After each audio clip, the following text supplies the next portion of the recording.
Good evening, visitors. Welcome to the Australian War Memorial's Last Post ceremony. My name is Yana Johnson, and joining us today from the Royal Australian Air Force is Flight Lieutenant Melissa Houston. We warmly welcome the family of Captain Jack Rilo Eddy, whose story will be told shortly. We welcome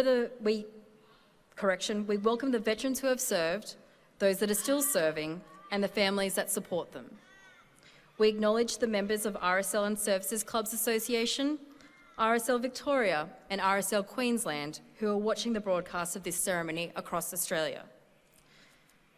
During this evening's ceremony, wreaths will be laid at the base of the pool of reflection by family and visitors. Please stand and join in singing the national anthem.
The Australian War Memorial was the vision of Charles Bean, Australia's First World War official historian. Bean landed with the Australian troops on Gallipoli and stayed with them at the front through to the end of the war. The idea of this national memorial and museum came to him at Pozières, France, in the depths of the bloody fighting of 1916. Bean's idea was that this would be a place where families and friends could mourn loved ones buried in faraway places. It would also be a place that could help all Australians understand what these men and women had endured and what they had done for us. Bean's vision, to which he remained true, is best expressed as inscribed in the entrance to the memorial's galleries. Here is their spirit, in the heart of the land they loved, and here we guard their record, which they themselves made. Tonight, we will read the story behind just one of those on the Roll of Honour, which lists the names of more than 102,000 men and women who have given their lives for us in war and operations for more than a century. But first, we present a lament, Flowers of the Forest. Wreaths or floral tributes will now be laid at the base of the pool of reflection.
Today we remember and pay tribute to Captain Jack Rilo Eddy.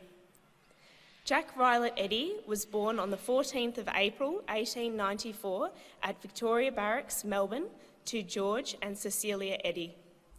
He was the first of 6 children born to the couple. Jack's father, George, was a teacher turned soldier. In 1899, he departed for the Boer War as a major with the 1st Victorian Mounted Rifles. He was killed in action on the 12th of February 1900 at Rendsburg. Following her husband's death, Cecilia Eddy moved the family to South Yarra. Further tragedy struck in March 1909 when one of Jack's younger brothers, Keith, died at home of illness at the age of 12. Jack Eddy was educated at Punt Road State School and later at Wesley College. From the age of 9, he was involved in the Cadets and later the Boy Scouts. As a young adult, he continued his service with the Citizens Military Force, initially with the Victorian Rangers, his father's old unit, before transferring to the artillery. He was commissioned as a second lieutenant after turning 18. When the First World War began, Eddy immediately applied for a commission, and on the 20th of August 1914, he was commissioned into the Australian Imperial Force as a second lieutenant. He embarked from Melbourne as a member of No. 2 Section, 1st Divisional Ammunition Column on the 20th of October aboard the transport ship Shropshire. The unit's initial destination was England, but the troops were stopped in Egypt when it was realised that conditions in England were unsuitable for training. Eddy was promoted to lieutenant at the beginning of February 1915, and when the 1st Division sailed for Lemnos and Gallipoli, he remained in Egypt. He had to wait until September before he was sent to Gallipoli, where on arrival he was transferred to the 2nd Brigade Artillery Column. Eddy served on Gallipoli until just prior to the evacuation, returning to Egypt at the end of December. In early March 1916, he was promoted to captain and 10 days later embarked with his unit for France.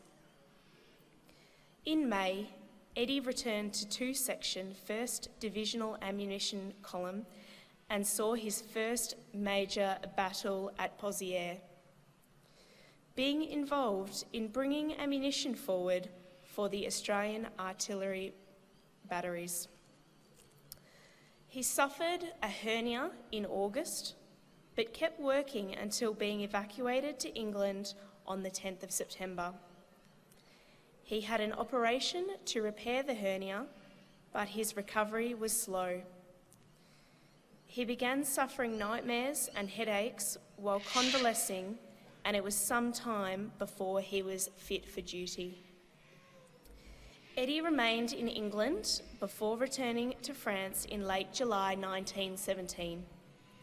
He transferred to the 2nd Field Artillery Brigade and was posted to 6th Battery.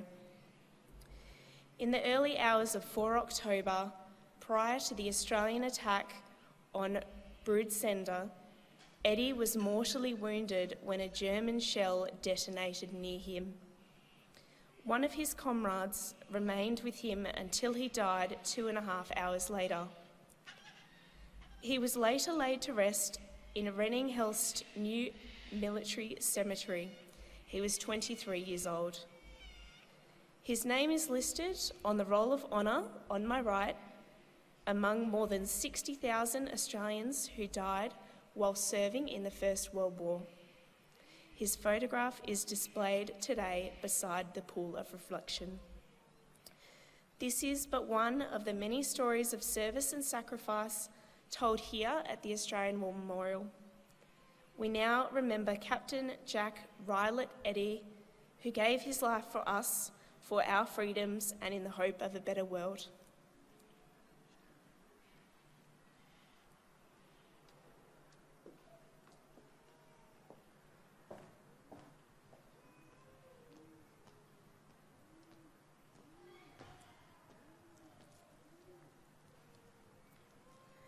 They shall grow not old, as we that are left grow old. Age shall not weary them, nor the years condemn. At the going down of the sun and in the morning, we will remember them. We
lest we forget. Lest we forget.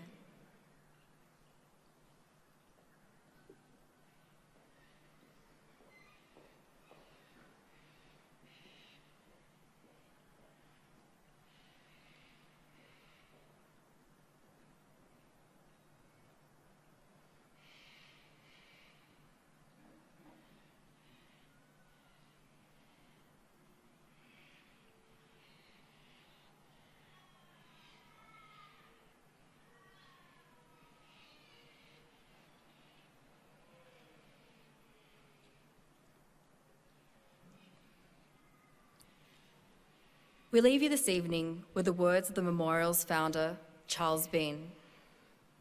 Many a man lying out there at Pozières or in the low scrub at Gallipoli, with his poor tired senses barely working through the fever of his brain, has thought in his last moments, well, it's over. But in Australia, they'll be proud of this. Ladies and gentlemen, that concludes the last post ceremony. Thank you for visiting the Australian War Memorial, and we wish you a very good evening.